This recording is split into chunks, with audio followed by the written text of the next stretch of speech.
He doesn't wake up one day and think, "That's it, I destroyed my future." That's not how it happens. The break of illusion rarely comes with an alarm going off. It comes with small choices that seem harmless, almost elegant. He chooses what is comfortable, acceptable, what everyone approves of, and even feels a certain relief. But few understand this. Danger doesn't scream, it whispers with a calm and logical voice, and that's where the hidden revelation lives that almost no one notices. The wrong path rarely looks wrong at the beginning. On the contrary, it offers control and predictability. It seems safe, it seems rational, it seems mature. And look, he's not being weak. You are not weak, you just didn't know this. What happens is more subtle. He begins to negotiate small parts of his own identity in exchange for momentary tranquility. And before he realizes it, he's no longer building personal transformation. He's just maintaining average stability. And what if someone told him, with philosophical authority, that the biggest mistake is not choosing something bad, but choosing something mediocre that keeps him small? That the destruction of the future doesn't come from a disaster, but from repeated concessions? Before the next important step, he needs to see what no one taught him to observe, because what feels too safe may be preparing a silent cost. And that leads us to something even more uncomfortable. Did you like this beginning, or want to adjust something? Maybe make it more intense, more direct, or expand a section? No one destroys their own future with an obviously bad decision. Almost always it's the opposite. It's a mature, sensible, acceptable choice. A choice everyone understands. And that is exactly why it's so dangerous. Here's a counterintuitive statement. What limits your growth the most is not failure. It's validated comfort. Sounds controversial? That's because few understand this. There is a silent choice that seems intelligent, but slowly corrodes your identity. It offers control and predictability. It offers social applause. It offers immediate peace. And in exchange, it takes your expansion. This is the hidden revelation no one teaches in school, college, or at work. You are not weak, you just didn't know this. You are being trained to choose safety instead of personal transformation. If you've ever felt like you're doing everything right, but something inside you knows you could be living bigger, this video is for you. Today you're going to see the break of illusion that changes trajectories. And once you see it, you can't unsee it. He imagines that if he ever leaves the right path, it will be because of a dramatic decision. But no, the deviation begins small, almost polite. It's when he accepts slight disrespect to avoid friction. When he silences a clear intuition because, maybe I'm overreacting. When he remains where he already knows he shouldn't be, but decides to tolerate it just a little longer. This is the hidden revelation. The wrong path begins with concessions that look mature, and few understand this. See a simple example. He's in a job where he already notices signs of stagnation. He's not learning anymore, not growing, but the paycheck arrives on time every month. Control and predictability. So he says, "It's not that bad." Months turn into years. His professional identity begins to mold itself to the minimum required. And here comes the break of illusion. You are not weak. You just didn't know this. Each small repeated tolerance reshapes who you become. Personal transformation doesn't only happen when you decide to grow. It also happens when you decide to remain. The deviation is rarely dramatic, it's gradual. It's like adjusting the helm 1 centimeter per day. At first, no one notices. But after some time, the destination is already different. Philosophical authority teaches something uncomfortable. What you tolerate, you train. What you accept, you legitimize. And when he begins to observe these micro-concessions, he realizes the problem was never a big fall. It was a sequence of small permissions. And if small concessions divert destinies, what about decisions made only to relieve immediate discomfort? He knows he should have that difficult conversation. He knows he needs to adjust boundaries, change direction, maybe even start something new. But then the more comfortable option appears. Postpone. Choose immediate relief. And oh, how seductive that is. The mind offers control and predictability in exchange for temporary silence. I'll deal with it later. But few understand this. Decisions guided by momentary relief almost always charge high interest in the future. This is another hidden revelation almost no one teaches. The wrong path usually offers quick rewards, instant validation, less resistance, less tension.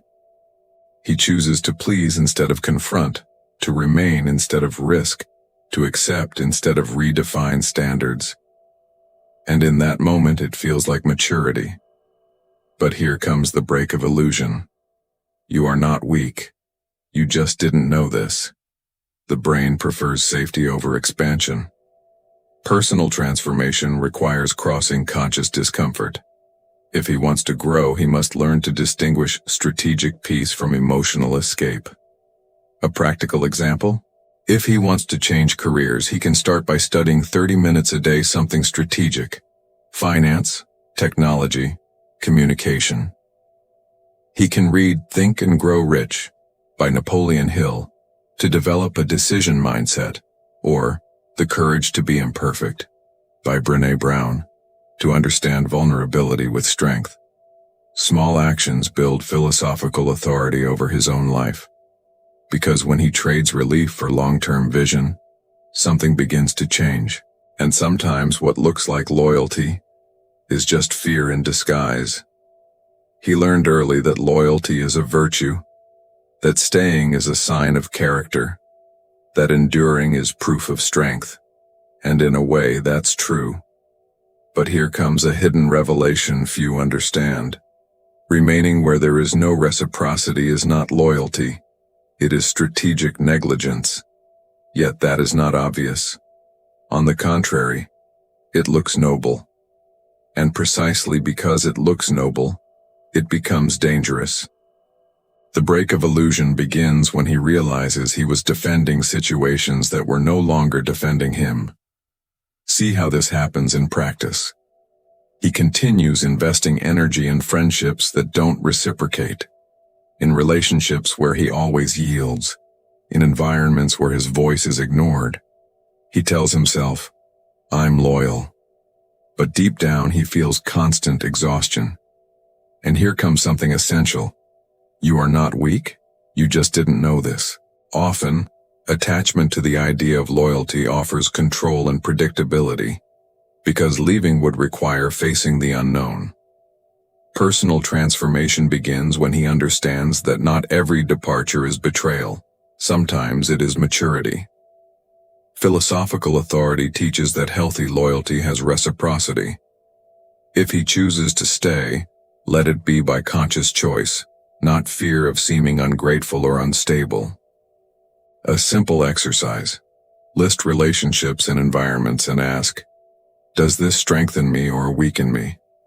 It sounds basic, but few do it. Exclusivity here is not elitism, it is discernment. And when he begins separating loyalty from self-sabotage, he realizes that many decisions he called character were unresolved pride. And that is exactly what we need to talk about now. He likes to think he errs out of too much heart, too much kindness, too much trust. But he rarely admits that the ego also drives silent decisions. And here is another hidden revelation few understand. Not every mistake is born from weakness. Many are born from pride. Staying to prove something, insisting just to not look weak. Choosing paths that impress others but do not build real identity. This is an uncomfortable break of illusion because it touches the image he has of himself.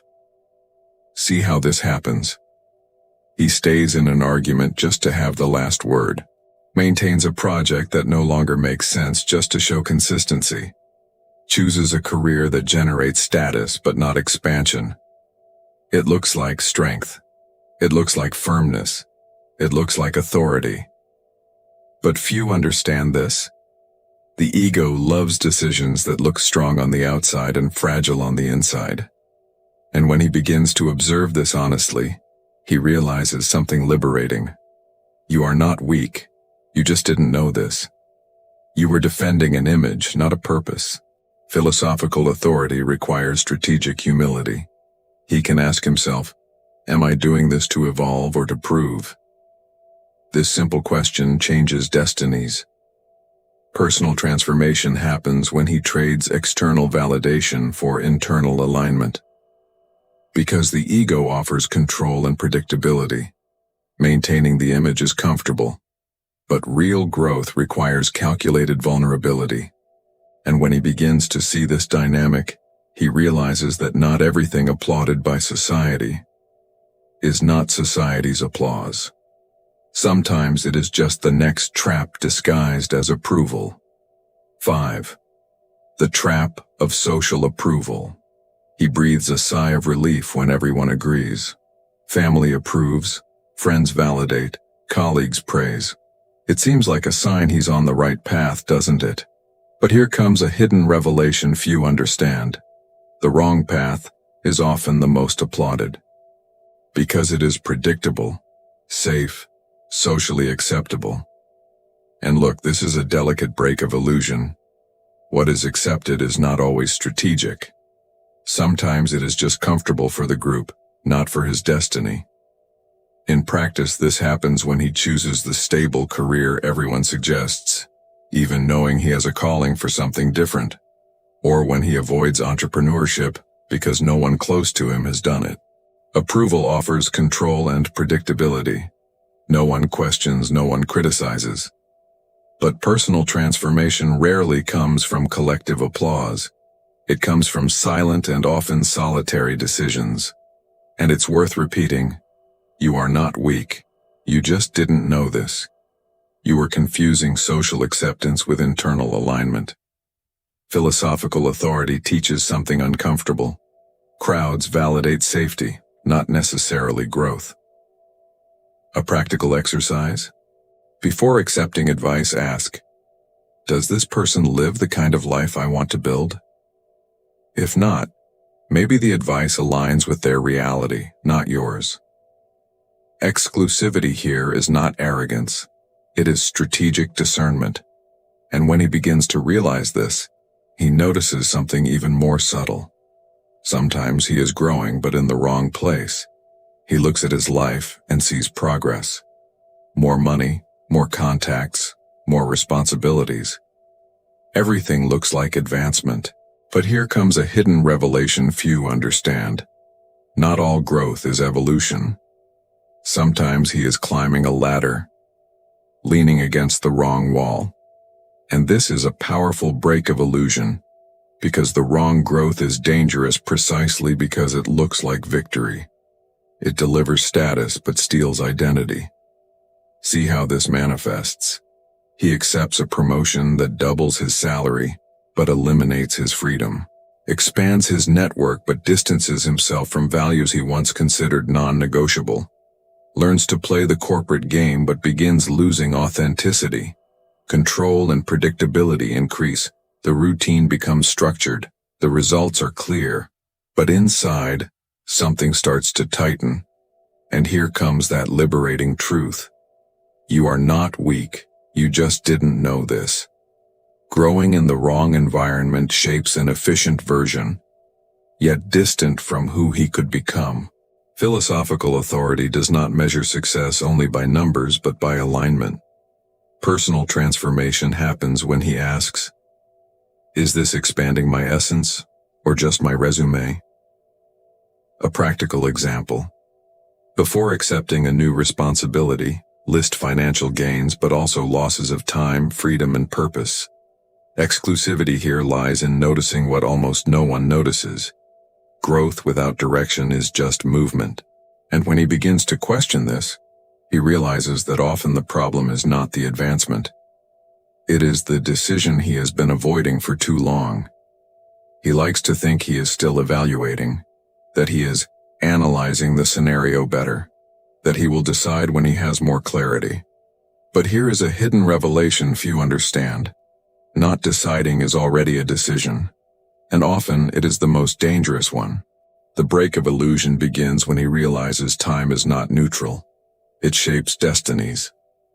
Control and predictability seem to increase when he postpones, but in reality, he is outsourcing his own future to inertia.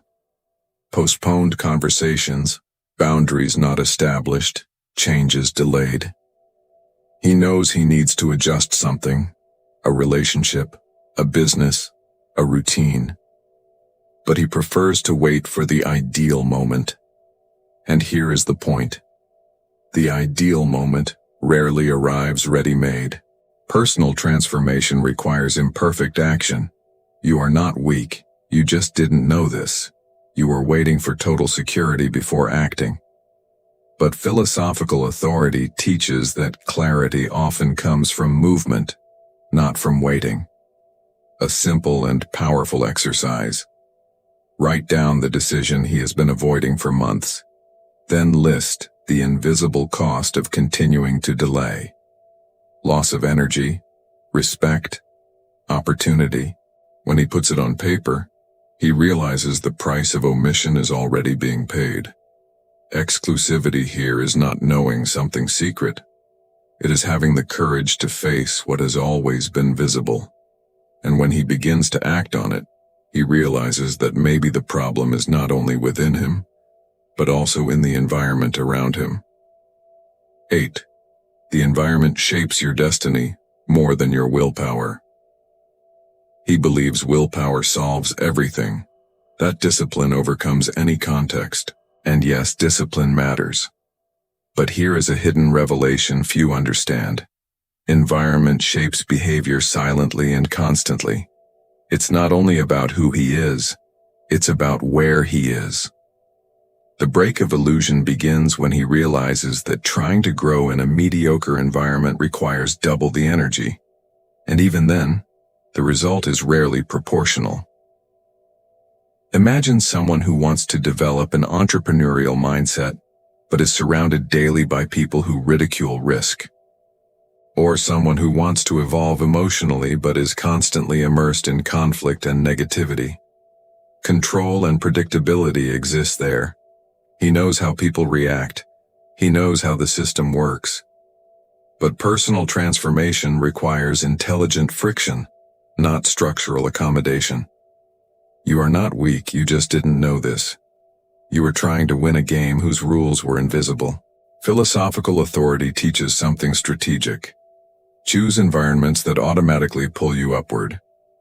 If you want financial growth, get close to people who invest, study markets, talk about assets. Read Secrets of the Millionaire Mind by T. Harv Eker, or attend events in your field. If you want emotional balance, reduce exposure to toxic environments and increase contact with people who practice self-control. Exclusivity here is understanding that environment is not a detail, it is structure. And when he begins to adjust the context, he realizes there is an even more dangerous excuse keeping him in the same place. He looks at his life and thinks, "Calm down, there's still time." And that phrase sounds mature, balanced, almost wise. But here is a hidden revelation few understand. "There's still time" is often the favorite shelter of elegant procrastination. The break of illusion begins when he realizes time does not fix what courage avoids. Control and predictability make it seem like nothing is moving, but that is exactly what is happening. He postpones taking care of his health because it's nothing serious. Postpones a career change because it's not urgent. Postpones a difficult conversation because now is not the moment. And so the years pass without noise. You are not weak. You just didn't know this. You are confusing absence of crisis with safety. Personal transformation does not happen when the problem explodes. It happens when he acts before the explosion. And few understand this, Because it requires silent responsibility. Philosophical authority teaches that time amplifies patterns. If he is in the wrong environment, time deepens the roots. If he is tolerating disrespect, time normalizes it. A simple exercise. Imagine his life 5 years from now maintaining exactly the same current decisions. The answer is usually uncomfortable. Exclusivity here is seeing before most people notice. And when he begins to question there's still time, he notices an even clearer signal. Something inside him is already being negotiated. He doesn't notice it immediately. There's no siren, no disaster. But something subtle begins. He starts negotiating his own standards. What used to be non-negotiable becomes "it depends." What he once condemned, he now justifies. And here is the hidden revelation few understand. The first sign of misalignment is not external, it is internal. The break of illusion happens when he realizes he has started convincing himself too much. He accepts constant delays because everyone makes mistakes, tolerates disrespect because no one is perfect, lowers goals to avoid frustration. It looks like flexibility. It looks like emotional maturity. But in reality, it may be silent erosion of identity. You are not weak. You just didn't know this. You were calling adaptation what was actually accommodation. Control and predictability increase when standards decrease, because expecting less hurts less, but it also builds less. Philosophical authority teaches that personal standards are invisible contracts with your own future.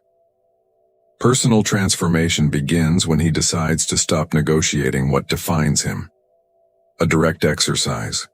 Write 3 values he considers essential: respect, growth, discipline, and observe whether his current choices honor or betray those values. Exclusivity is not about being better than others. It is about being faithful to what he claims to be. And when he begins to restore those standards, he realizes something curious. The wrong path never screamed. It always whispered. Now let me ask you honestly, which comfortable choice have you been calling prudence? Where have you been seeking control and predictability, but deep down, know you're avoiding expansion? Because true personal transformation begins when you stop negotiating with what you already know. And few understand this. Real change doesn't start with motivation. It starts with decision. You are not weak. You just didn't know this. You were trapped in an elegant, socially accepted, emotionally comfortable break of illusion. But now you've seen the hidden revelation. And the moment you see it, you become responsible. Philosophical authority is not about dominating others. It's about dominating your own concessions. So tell me, which conversation do you need to have? Which environment do you need to leave? Which standard do you need to restore? If this content provoked you in any way, don't let it die here. Comment which decision you know you need to reevaluate. That simple act already begins to break the cycle. Subscribe to the channel and turn on notifications, because here we talk about what almost no one has the courage to say. And if you want to develop this strategic vision, stay with me. The next level of awareness requires presence. If this video appeared for you, maybe it's not a coincidence. Subscribe now to keep learning to see before acting. Like this video if any part made you reflect. Comment. Which decision do you know you need to reevaluate?